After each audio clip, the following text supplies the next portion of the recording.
तो ये इसी तरह से मानसिकता से और इसी कार्य पद्धति से ये पेटा जो है एक कमर्शियली भारत के अंदर अब व्यवसाय के अंदर भी दखल अंदाजी करने का प्रयास ये कर रहा है।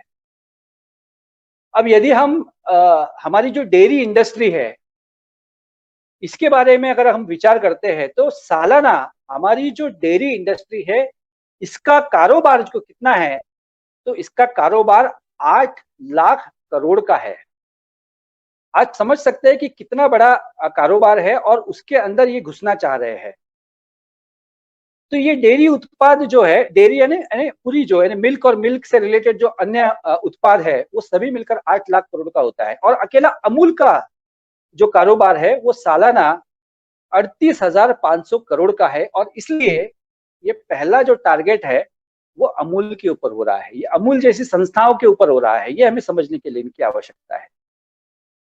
अब अमूल को जो दूध है वो सप्लाई करने वाले कितने लोग हैं, तो करीबन 10 करोड़ किसान हैं जिसके आज अमूल के ऊपर निर्भर है, जो अमूल को दूध सप्लाई करते हैं। और उसमें से 70% किसान जो है वो भूमिहीन है।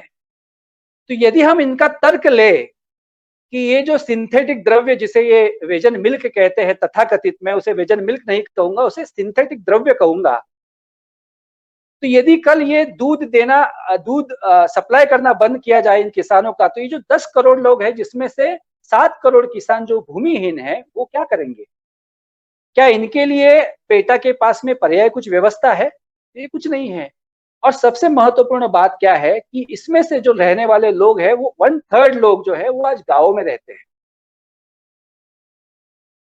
और ये जो पूरी डेयरी इंडस्ट्री है, ये डेयरी इंडस्ट्री हमारे जीडीपी में 4% कंट्रीब्यूट करती है। तो ये कितने बड़े मार्केट को हथियाना चाहते हैं ये हमें इससे समझ में आएगा। और आज जो कुछ विदेशी कंपनियां भारत के अंदर ये जो सिंथेटिक द्रव्य वेजन दूध के नाम से जो बेच रही है, यदि हम उसका अभ्यास करें तो आपको समझ में आएगा कि आज भारत के अंदर जो दूध, ये जो सिंथेटिक द्रव्य बिक रहा है वो 290 रुपए से लेकर 400 रुपए लीटर तक ये बिक रहा है।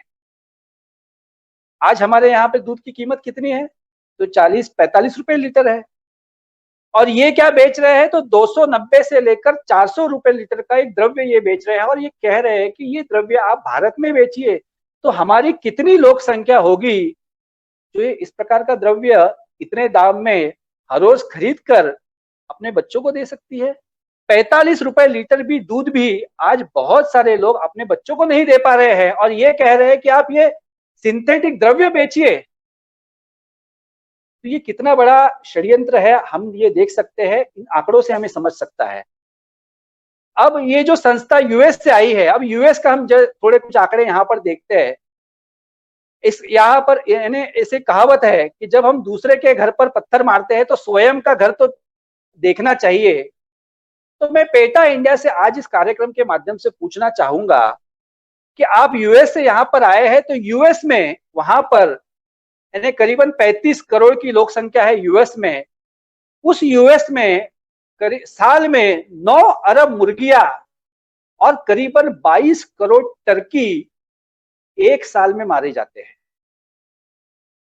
यह एनिमल क्लॉक नाम का एक वेब पोर्टल है, उसमें इसने यह बताया है कि हर साल करीबन 3.5 करोड़ गाय और भैंस यूएस में काटी जाती है, 12.5 करोड़ सुअर मारे जाते हैं, करीबन 70 लाख करोड़ भेड़िए और 3 करोड़ 70 लाख भेड़िए और 3 करोड़ बतख मारे जाते हैं। तो आप अपना घर तो पहले सुधारिए। जब हिंदू कहते हैं कि आप ईद के लिए कुछ बात नहीं करते, तो ये कहते हैं कि हमें स्वयं से शुरुआत करनी चाहिए। तो मैं यहाँ पर पेटा इंडिया को पूछता हूँ कि आप स्वयं पहले अपने घर में देखिए क्या हो रहा है और बाद में हिंदुओं को भारत में आकर सिखाइए कि पशु प्रेम क्या होता है। तो ये आंकड़ों से हमें समझ में आएगा कि कितनी ये ढकोसली संस्था है। और ये जो पशु प्रेम है ये इनका छलावा है। ये पशु प्रेम के नाम पर इनका जो एजेंडा है वो भारत में चलाने का प्रयास कर रहे हैं। और इसलिए ऐसी संस्था को भारत में नहीं होना चाहिए और भारत में ऐसी संस्थाओं के ऊपर पाबंदी लानी चाहिए, ऐसे वक्तव्य अमूल के जो उपाध्यक्ष है वालमजी हुंबल, इन्होंने कहा है कि पेटा जो है वो भारत की छवि विश्व स्तर पर खराब कर रहा है। विश्व स्तर पर ये अफवाह फैलाई जा रही है कि भारत के अंदर जो दूध देने वाली गाय है, इनके ऊपर भारत के अंदर अत्याचार हो रहे हैं, जबकि हमने अभी सुना यहाँ पर नीरज जी ने बताया कि किस प्रकार से हमारे यहाँ पर भारत को एक पशु नहीं लेकिन परिवार का सदस्य माना जाता है। अवश्य कई जगह पर अत्याचार होते होंगे, पर उसके लिए हम है कार्य करने के लिए, उसके लिए पेटा की आवश्यकता नहीं है। आज तक पेटा ने कभी भी पूरे देश भर में गौ हत्या विरोधी कानून की जब चर्चा होती है, तब पेटा ने कभी भी इस गौ हत्या विरोधी कानून का समर्थन नहीं किया।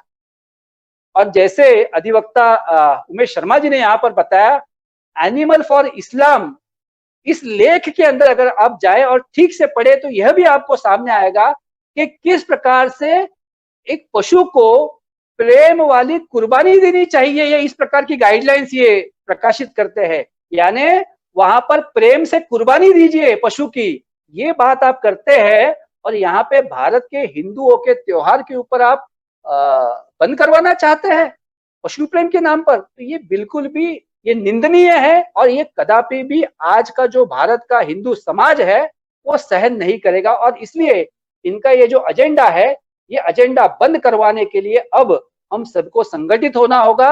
हमारे पास जो भी संसाधन उपलब्ध है, उन संसाधनों का उपयोग करके हमें संगठित होकर इनका विरोध करने की हमें आवश्यकता है।